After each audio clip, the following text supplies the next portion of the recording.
suffering, and suffering is worth talking about because meditation can be a way of ending psychological suffering, ending psychological pain.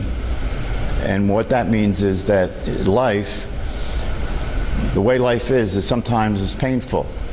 That's reality. You know, there are physical pain in life, sometimes there's emotional pain in life. That's reality. So meditation and mindfulness is not about trying to change that. That's not going to change. There's nothing to be done about it. You know, when there's pain, there's pain. When there's emotional pain, there's pain. But what meditation and mindfulness is about is that beyond that, what happens is we suffer psychologically because we reject life, we reject pain, we reject reality. We don't want it.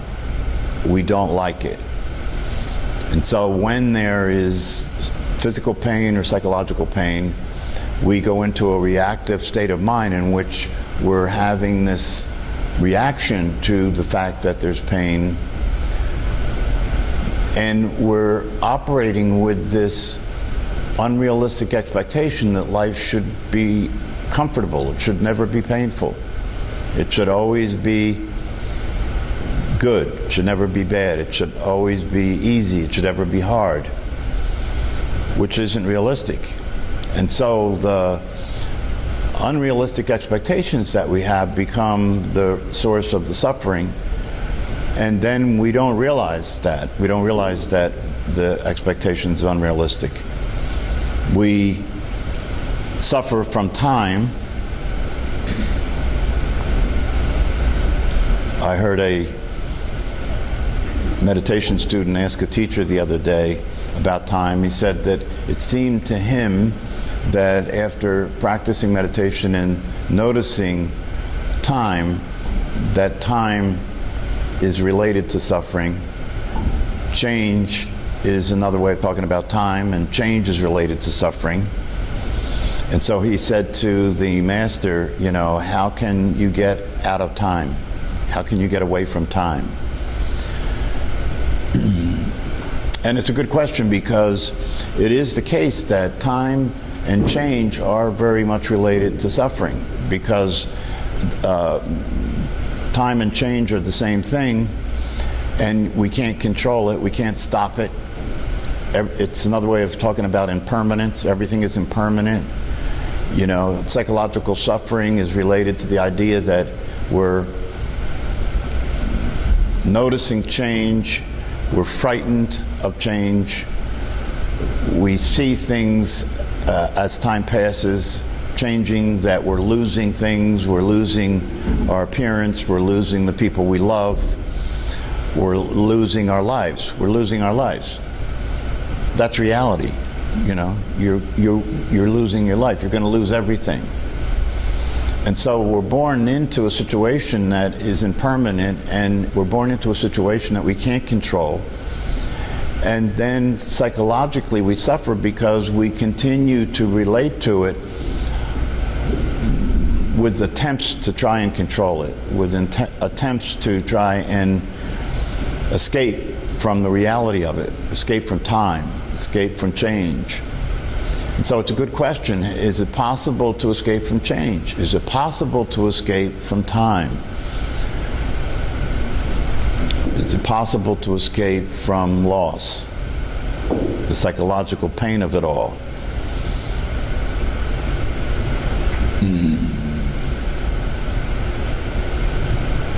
So this is something that is a good question, because in the teachings that are the foundation of meditation practices and mindfulness practices, it is said that it is possible to get free from suffering. It is said that it is possible to get free from time, to get free from change, even to get free from death.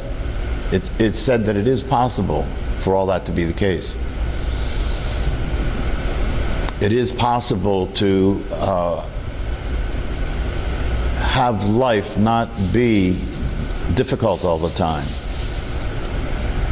And in the teachings, what they teach is the key to the possibility of not suffering has to do with recognizing the one and only way that you can escape from time and you can escape from change. And that brings up the question, is there anything that doesn't change? If there's a way to escape from time and escape from change, there has to be something that doesn't change. And this is a very interesting thing, because that which doesn't change is obvious in plain sight, and yet it's not seen and it's overlooked almost all the time by almost everybody. And when we meditate, the question is, are we at some point going to recognize what this is that doesn't change?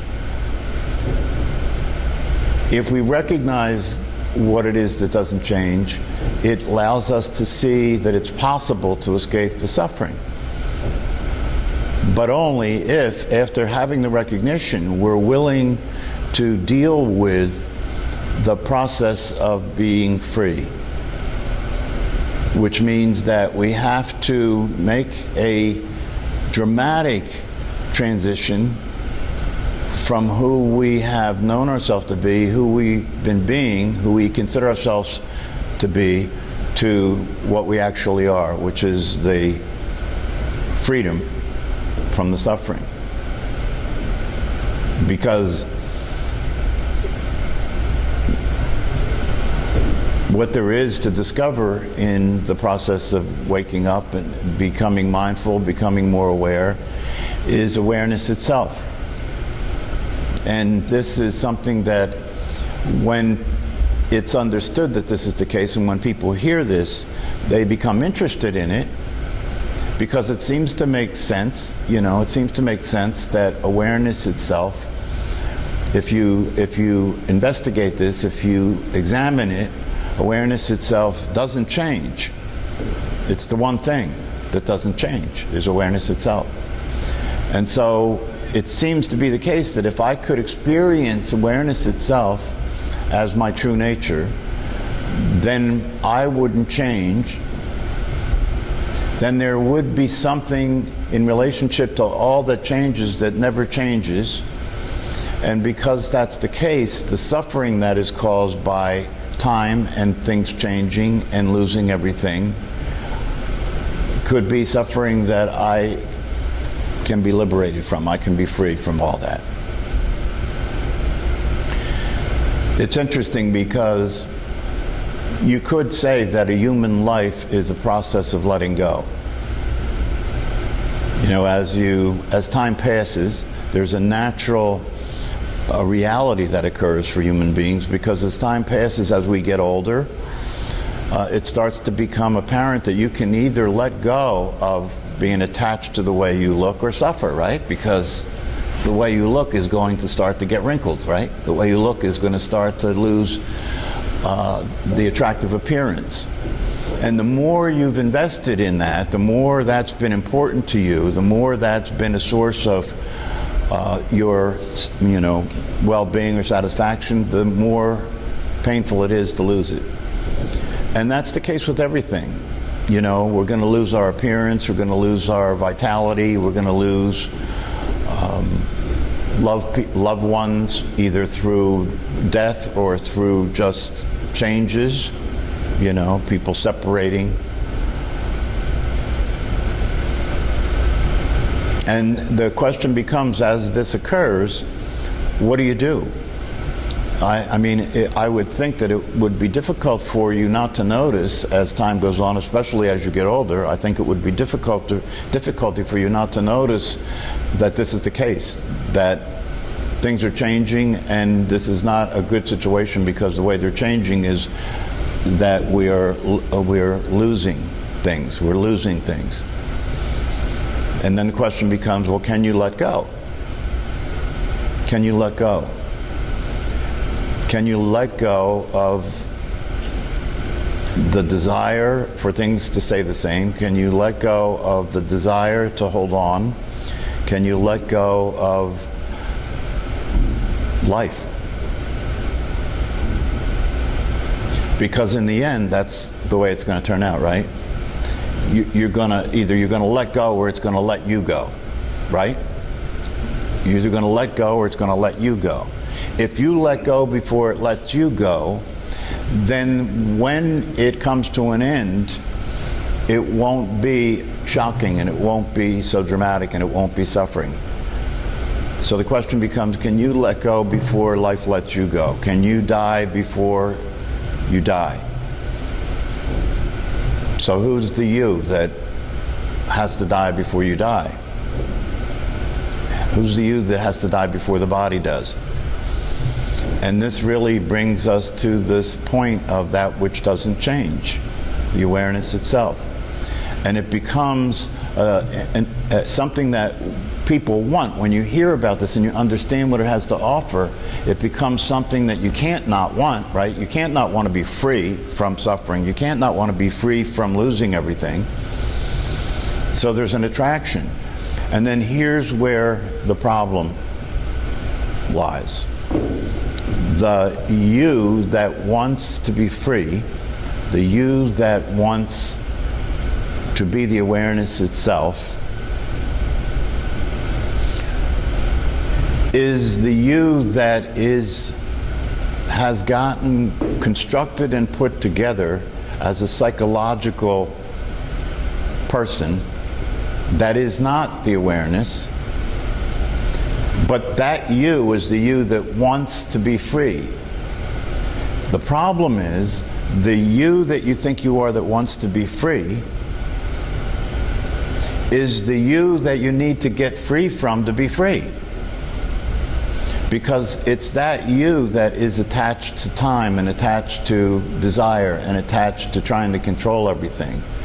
That's the you that is the voice in your head that's constantly running a narrative about life, that's commenting on it, judging and evaluating it, you know, that's trying to figure a way out of this thing, that's trying to avoid it somehow, you know, trying to resist it, trying to resist life, trying to avoid life, trying to be distracted from reality.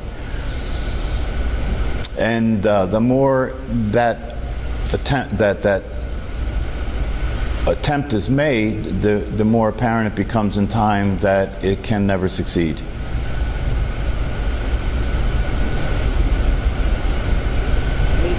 Yes? It seems that this is through the lens of suffering, which is obviously within us and all around. But what about the lens of joy, of what we appreciate in life? Yes, we're aging, but it's not all bad. And accepting where our situation is, where our mind takes us, understanding that may be not who we are. I am not getting that connection. Okay. Well,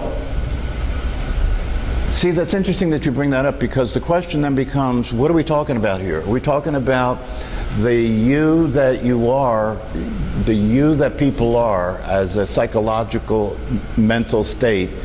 Are we talking about that you having a better outlook? Are we talking about positive thinking? No. Right? So then how does this other way of experiencing things occur, right? Where does joy live? Where does joy come from? Where does acceptance come from, right? This is a good question, because you see, the problem is, as I just said, that what happens typically is that human beings are so identified with who they think they are that they want to get who they think they are to become free. They want to get who they think they are to start to be more accepting of life and be able to be mindful and present and joyful in life, right? The problem is that the joy, if it's going to be authentic, right? If it's real, it's going to be authentic. The joy, the acceptance, and so forth, those are all already the natural qualities of that which we actually are. So then the question becomes, can we pay attention to the difference? And this really becomes what the practice becomes. Can you pay attention to the difference? Can you know the difference between the activity that goes on in the mind and the awareness that's always there? Right? That becomes the practice. Can you be aware and awake and attentive in such a way that you're no longer being affected by a state of mind that's continually trying to control things, to avoid things, to escape from things? Can you be aware and awake from moment to moment to know the difference so that you can make a choice of where your attention is? Is your attention going to be there, or is your attention going to be on simply being aware in the present moment? And that's where the practice is. That's what you're practicing when you meditate. You're practicing being here now with the way things are, and that's why it's so important, if you're going to get the benefit of the practice, to understand that when you sit to meditate, you must let go of expectations. You must give up the idea that I'm meditating to get something. That's the mind. The mind wants to get something out of this meditation, rather than to practice being with the way things are, right? And letting go of the idea that there has to be a carrot. There has to be something that I'm going to get out of this. And then what you get out of it is the discovery that this experience of being there and being aware in present time is freedom. And this experience that you're having of being there in present time has a natural sense of joy to it, because it involves the realization and the recognition that simply existing in life itself is satisfying. Simply existing in life itself is satisfying without unrealistic expectations, right? So that means that you're accepting the fact in life that there will be pain, there will be ups and downs, right? But when those things happen, you're in between those things, you're not worried about them happening. In between those things, you're free to be with what's happening, what's actually happening. And for most of the time in most of our lives, there's a lot of opportunities to relax and enjoy your life. Those opportunities get filled up with concern, apprehension, and worry about what's going to happen in the future or what's happened in the past. It's something like that, right? Most of the suffering that people experience in their life is psychological, right? Most of the suffering that people experience in their life is going on in their head, right, about what happened or what might happen. And that takes them away from what is happening. And most of the time in a human life, if you actually look at the truth, most of the time in a human life, the large majority of the time, life is available to be experienced and enjoyed. There's much more of that for most of us than there is pain. Yes? But we suffer between the periods when there's pain and fill that up with being neurotic, fill that up with being worried and concerned and apprehensive and fearful. So one of the things we practice in meditation is training the mind and the brain to calm down and stop being related to what's happening around us in life as if that it's threatening all the time, because most of the time it's not threatening.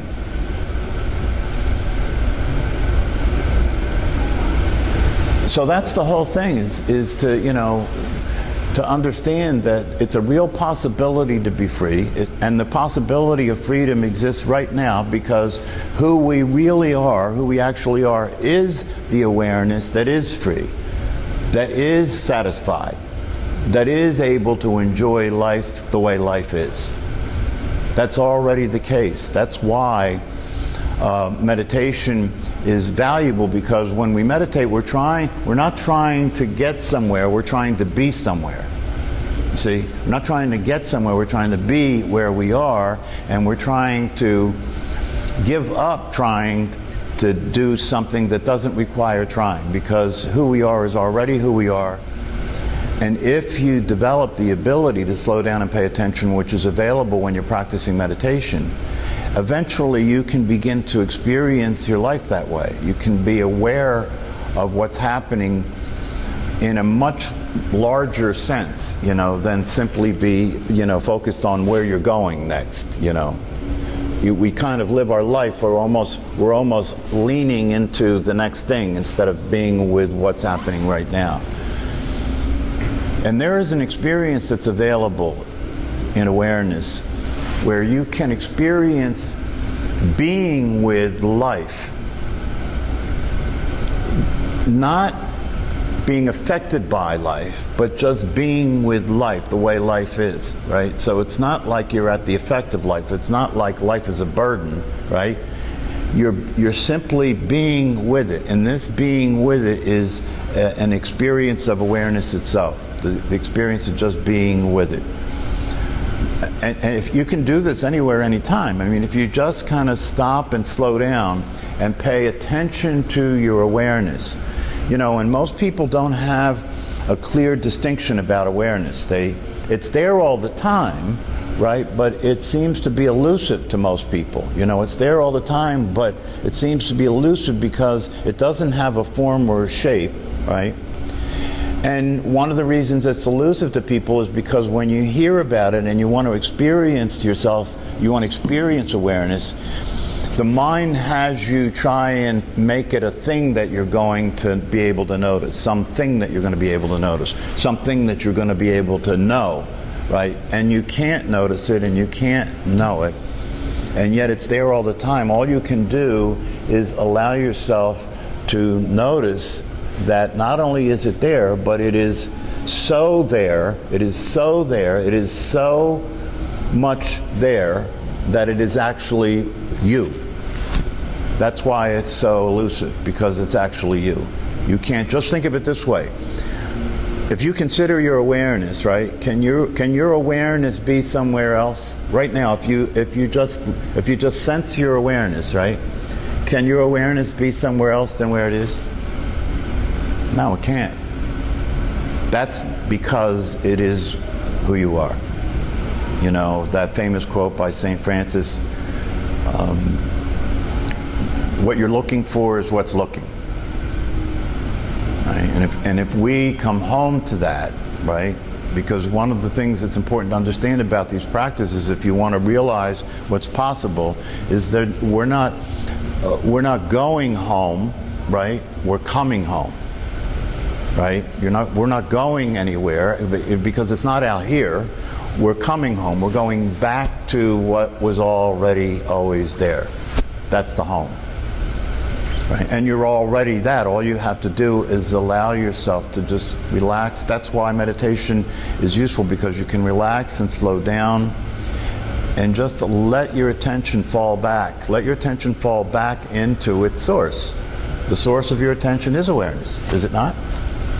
Just let the attention fall back into its source and see what it's like to simply be aware of the way things are versus thinking about it, right? Versus doing anything about it. No actions, no thinking, just being aware of the way things are. It's a very interesting and satisfying experience to just be aware of the way things are. At any time in your day, when you have the opportunity, you could say that this is meditation, right? Meditation is simply being aware of the way things are. That's a good definition of meditation, simply being aware of the way things are. And the awareness that is aware of the way things are is inherently intelligent. So that awareness can respond to the way things are in a very natural way. And that's what the transition is. The transition is from reacting, thinking about things, trying to change things, to transitioning to be experiencing awareness as the truth of what you are, and that's responsive, not reactive. It allows everything to exist the way it does instead of resisting it or trying to change it. It's not afraid of anything, but because it accepts everything already. There's nothing to there's nothing to fear in life if you accept the way life is. What can happen? You know, you're accepting the whole thing at once. What can happen? Awareness is that way already. It's just that way. So, okay, if there's no other questions, we'll call it a day.